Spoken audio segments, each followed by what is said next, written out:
ಉದ್ಯೋಗ ಮೇಳವು ಉಡುಪಿ ಜಿಲ್ಲಾಡಳಿತ, ಜಿಲ್ಲಾ ಪಂಚಾಯತ್ ಯುವಜನ ಸೇವಾ ಮತ್ತು ಕ್ರೀಡಾ ಇಲಾಖೆ, ಅಜರಕಾಡು ಸರ್ಕಾರಿ ಮಹಿಳಾ ಕಾಲೇಜು, ಸಂಚಲನ ಟ್ರಸ್ಟ್, ಉನ್ನತಿ ಕೆರಿಯರ್ ಅಕಾಡೆಮಿಯಿಂದ ಅಜರಕಾಡು ಮೈದಾನದಲ್ಲಿ ನಡೆಯಲಿದೆ.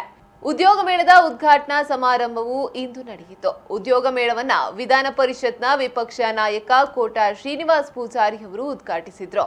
ನಂತರ ಮಾತನಾಡಿದ ಅವರು, ನಿತ್ಯ ಶಾಸಕರ ಮನೆಗಳಿಗೆ ಉದ್ಯೋಗ ಕೇಳಿಕೊಂಡು ಜನರು ಬರ್ತಾರೆ. ಗ್ರಾಮ ಲೆಕ್ಕಾಧಿಕಾರಿ ನೇಮಕಕ್ಕೆ ಒಂದೆಡೆ ಸಾವಿರಾರು ಅರ್ಜಿಗಳು, ಇನ್ನೊಂದೆಡೆ ಮೆರಿಟ್ ಕಾರಣಗಳನ್ನ ಜಿಲ್ಲಾಧಿಕಾರಿಗಳು ನೀಡುತ್ತಾರೆ. ಜನರು ನಮ್ಮಲ್ಲಿಗೆ ಬಂದು ನೀವು ಡಿಸಿಯಲ್ಲಿ ಹೇಳಿದರೆ ಆಗುತ್ತದೆ ಎನ್ನುತ್ತಾರೆ ಎಂದರು.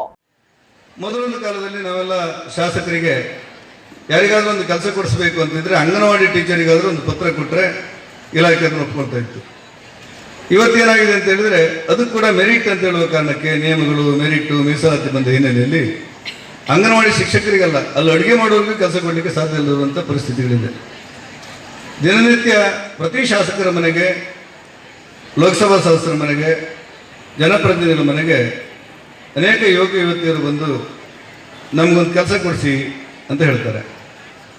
ಎಷ್ಟೊಂದು ಕಠಿಣ ಅಂತ ಹೇಳಿದರೆ, ಒಬ್ಬ ಹೆಣ್ಮಗಳು ತನ್ನ ತಾಯಿಯನ್ನು ಕರ್ಕೊಂಡು ಬರ್ತಾಳೆ, ನನಗೆ 85% ಮಾರ್ಕ್ ಇದೆ, ನಾನು ವಿಲೇಜ್ ಅಕೌಂಟೆಂಟಿಗೆ ಅರ್ಜಿ ಹಾಕಿದ್ದೇನೆ, ನೀವು ಡಿಸಿಗೆ ಹೇಳಿದ್ರೆ ಈ ಕೆಲಸ ನನಗಾಗ್ತದೆ ಅಂತೇಳಿ ಉಳಿದವರೆಲ್ಲ ಹೇಳ್ತಾರೆ ಅಂತ. ಕಾರ್ಯಕ್ರಮದ ಅಧ್ಯಕ್ಷತೆಯನ್ನ ಜಿಲ್ಲಾ ಪಂಚಾಯತ್ ಅಧ್ಯಕ್ಷ ದಿನಕರ ಬಾಬು ವಹಿಸಿದ್ರು. ಯುವಜನ ಮತ್ತು ಕ್ರೀಡಾ ಇಲಾಖೆ ಸಹಾಯಕ ನಿರ್ದೇಶಕ ಡಾಕ್ಟರ್ ರೋಷನ್ ಕುಮಾರ್ ಶೆಟ್ಟಿ, ವಿಜೇತ ನಗರಸಭಾ ಸದಸ್ಯೆ ರಶ್ಮಿ ಚಿತ್ತರಂಜನ್ ಭಟ್, ಜಿಲ್ಲಾ ಪಂಚಾಯತ್ ಸದಸ್ಯೆ ಗೀತಾಂಜಲಿ ಸುವರ್ಣ, ಸೃಷ್ಟಿ ಸಿಲ್ಕ್ಸ್ ಪ್ರೈವೇಟ್ ಲಿಮಿಟೆಡ್ನ ಅಕ್ಷತಾ, ಕಾಲೇಜಿನ ವಿದ್ಯಾರ್ಥಿ ಕ್ಷೇಮ ಪಾಲನಾಧಿಕಾರಿ ಪ್ರೊಫೆಸರ್ ರಾಮರಾಯ್, ಘಟಕದ ಅಧಿಕಾರಿ ಪ್ರೊಫೆಸರ್ ಶ್ರೀಧರ್ ಭಟ್ ಉಪಸ್ಥಿತರಿದ್ದರು.